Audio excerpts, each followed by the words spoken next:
Hello, welcome back, my subscribers and my followers. I want to show you this video. I'm not going to take much of your time. I don't want to bore you with too many gist, but I want you to watch this video and please share. The secret between Nnamdi Kanu and Asari Dokubo is exposed. Yes, why Asari Dokubo is behaving the way he's behaving, why he's denouncing his birth roots, and why he's against the Igbo, and the person behind the unknown gunman is unveiled. This has never been revealed before. Please, if you're just coming across my video, this is NHTV. Like my Facebook page, NHTVNG. Like and follow my page, my YouTube channel, NHTV Hangout. Subscribe, like my channel. Turn that notification bell on so anytime I drop a video, you get the notification. And please share this video and give me thumbs up on this video. It's really, I don't know. Let me just let you watch this video. And please, drop your comment at the comment section. I'll see you in my next video. Bye-bye. Of you will not like it. And this kind of truth is two-edged sword. It will spare no one. But it is the truth. And many of the things you'll be hearing, or some of the things you'll be hearing today from me, will be the first time you may be hearing them. Let me begin as a part 2 to responding to Asari Dokubo's outburst. Very shameful one at that. Claiming that if all things being equal, as it were, that he would have been selling Igbos as slaves like his forefathers did. Igbos, I don't know them. I don't know where they come from. Because I know that if not for British intervention, I would still be selling them the way my father sold them. Since after that video and the outburst, the fight between Nnamdi Kanu's people and Asari Dokubo had continued to, become so messy and smelly. And I want to begin with this, taking you from the historical perspective. Asari Dokubo, as you see, is an Igbo man.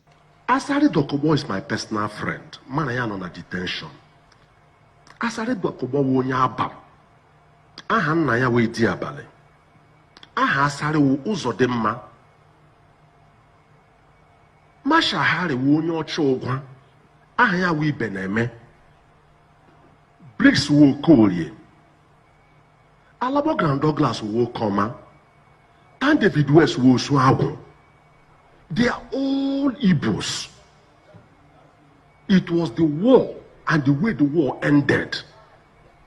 They were bound to deny their Igbo-ness because it was the only thing to be alive. He so hated himself to this point that I asked myself, what went wrong?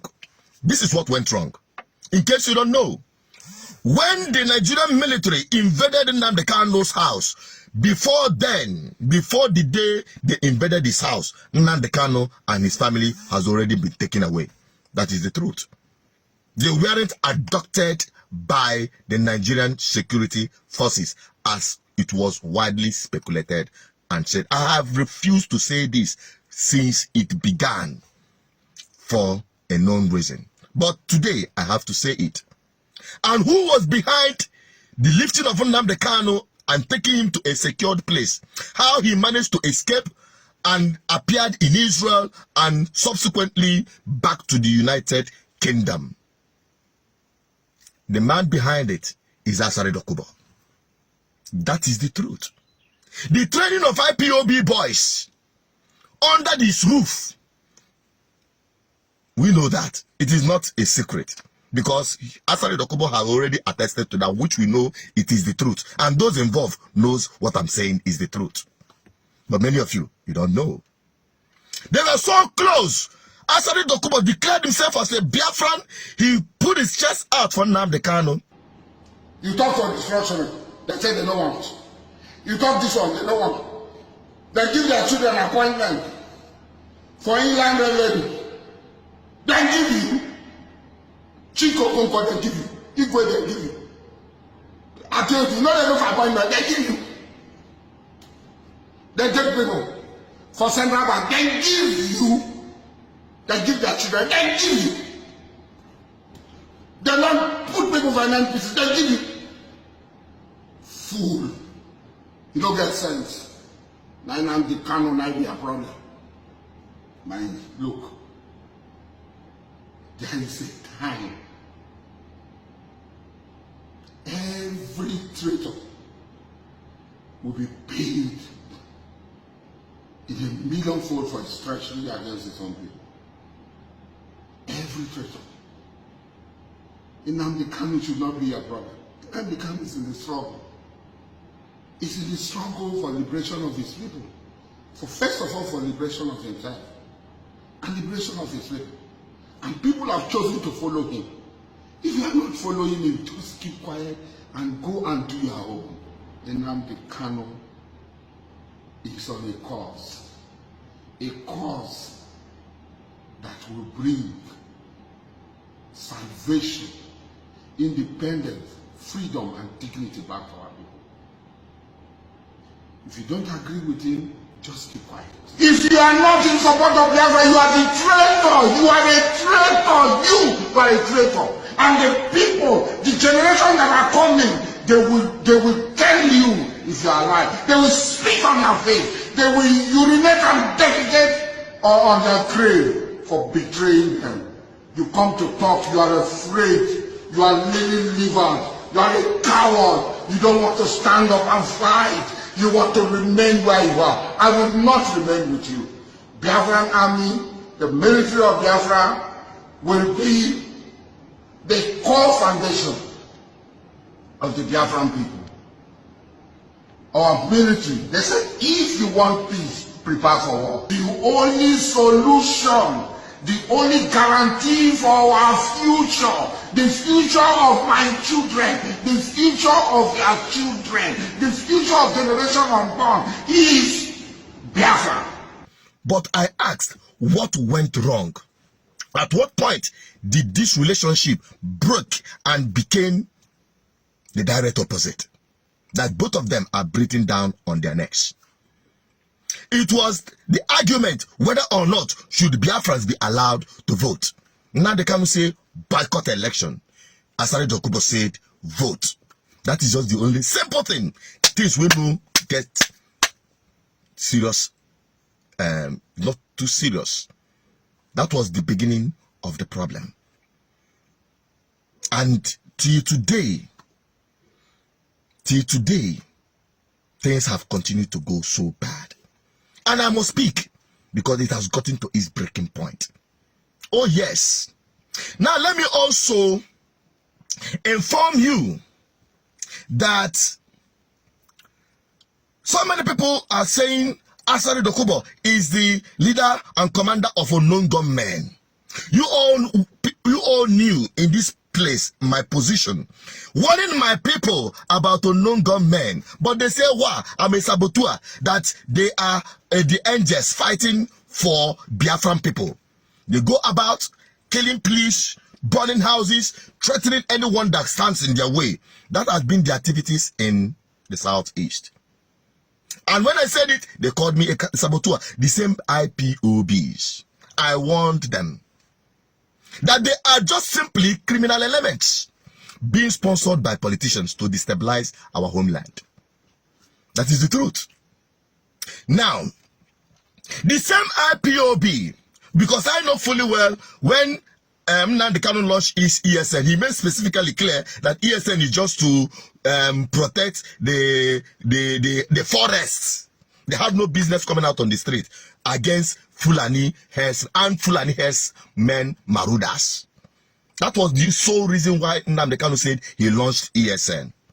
Now we started seeing people burning houses, killing people, police officers who are also Igbos and Biafrans by identity. And our people were clapping for them. Our people were even contributing money for their sponsorship. I warned them. Now today, you are calling Asari Dokubo the commander of unknown gunmen. Whereas, you are the ones sponsoring it. So are you now saying that it is IPOB that was sponsoring Asari Dokubo? The answer is no. The answer is 100% no. I will not come here to say that IPOB or ESN is not unknown gunmen or unknown gunmen, but it is there for you to, differentiate the two. Today, you are calling Asari Dokubo the commander of unknown gunmen. Or perhaps you are now saying that unknown gunmen is the same as ESN. That is contradicting yourselves. That is contradicting yourselves. To speculate, because we've seen a whole lot of insecurity happening in Igbo land. And I must tell you, it escalated since the launch of ESN. I'm not saying that ESN is behind the insecurity, but I said it gave rise to the operation of the unknown gunmen. Why? Because when we refused to have a connection, when I ask our people, it is good for us to engage in political process, because independence agitation is a political process.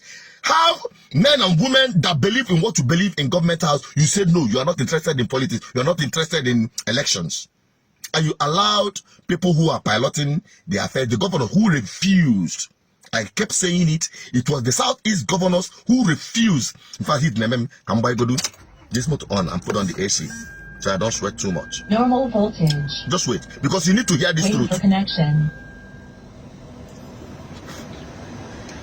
Because sometimes when I speak about these things, I don't even remember that I'm being shook up. But I have to tell you this truth. Now, you have to understand that it was the failure of the Southeast governors to have a meeting point with even the agitators, and the agitators understanding that if the politicians are not ready to protect lives and properties as their primary assignment in Igbo land, they should get involved in politics, get involved in getting the right people into power. If that was done, I can tell you there will never be ESN, and there would never be unknown gunmen operation in Igbo land today. That is the truth. They failed to ban open grazing when we were advocating for it seriously. Myself, ADF, and those people who are thinking ahead. We said it. We even begged IPOB, join, or Biafran agitators, join. Let us tell this Southeast go, compel them to sign anti-open grazing bill into law. They didn't do that. They never did that until everything went sour, went south. Yes. And IPOB decided to, through Nnamdi Kanu, launch ESN. Because if they had banned open grazing and set up regional security just like Omotekun, which I've been advocating for, ESN there would never be a rise. It was the failure of government of the Southeast that gave rise to ESN. And the operation of ESN bettered the operation of unknown gunmen. And today we are in chaos. Today Igbo land is in desolate. Insecurity had become the order of the day. Many people who sponsored this madness could not even come back to Igbo land. And that is the truth. But nothing will happen to me because I speak nothing but the truth. And I speak on behalf of our ancestors that had gone before us, and many millions of our people that have died for the sake of our homeland, Biafra. That is the truth. So when we are looking at the madness of Asari Dokubo, I call it madness, his outburst against his very own because of political disagreement, or a disagreement in political view and opinion between him and Nnamdi Kanu, now descended into this madness. I question his integrity. His integrity is in big question. Yes, people say you have hosted him. Yes, he was once the toast of the Biafran people, and a brave man. You can't take it away from him. That man is brave. That man is brave. You cannot take it away from him. He is a fighter. You cannot take it away from him. I'm not a fighter. I can only speak. Nnamdi Kanu is a motivator. He's a leader. Nobody can take that away from him. But we must understand the capacity and the role God has given to us in our collective effort to free ourselves from an unworkable society called Nigeria. The same also is applicable to other places like the Oduduwas and the Arewas. The difference is that the Oduduwas and Arewas are more organized. Their leadership, their political class have a meeting point with their agitators or those they call their activists on the street. That is the truth. But here in the Biafran land, it is a complete chaos. Nobody is in charge. Everybody is in charge. Nigerians, that is the truth. Biafrans, this is the absolute truth. There is time for us to mend our ways. Whether the camp of Asari Dokubo or the camp of Nnamdi Kanu or those who are sitting on the fence. Let us, Tabubo, shield our swords. Because if the thing that killed Otoro is in the anus of Otoro. The thing that is happening to us is in our anus. It begins with political leadership. Without getting it right, without getting, some people say, hey, we must get Biafra before anything else will work. Foul. Because if if we jettison Nigeria as it is today, and if we have Biafra tomorrow, I tell you, I'm not prophesying, I'm not a prophet of doom. What is happening in Nigeria will keep happening in Biafran land. There will be no difference. We need to start now to start putting structures and institutions in place, beginning with having good governance, without which we are heading nowhere. It is good governance in our homeland, people who are more Igbo-centric, Biafra-centric than Nigeria-centric.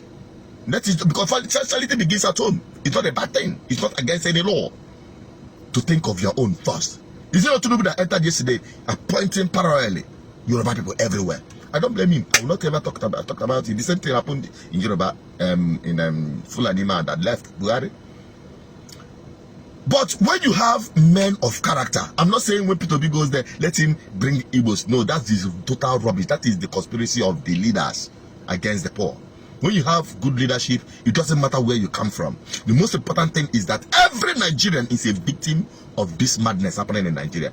The North are getting their own share. The West are getting their own share. The South, the East, they are all getting their own share. And that is the truth. The victims are you and I. And the worst part is that we are fighting ourselves. Our oppressors are not doing the same. So, put up your thinking faculty. Let those fighting for and against Asari Dokubo and then Nnamdi Kanu put on their thinking faculty. That is just my message. I'm only doing my own part as a voice. I've delivered a message. You can help me share it. Drop your comment on the comment section. Let me have your opinion on this. I'm signing out. Please, my people, let us be wise.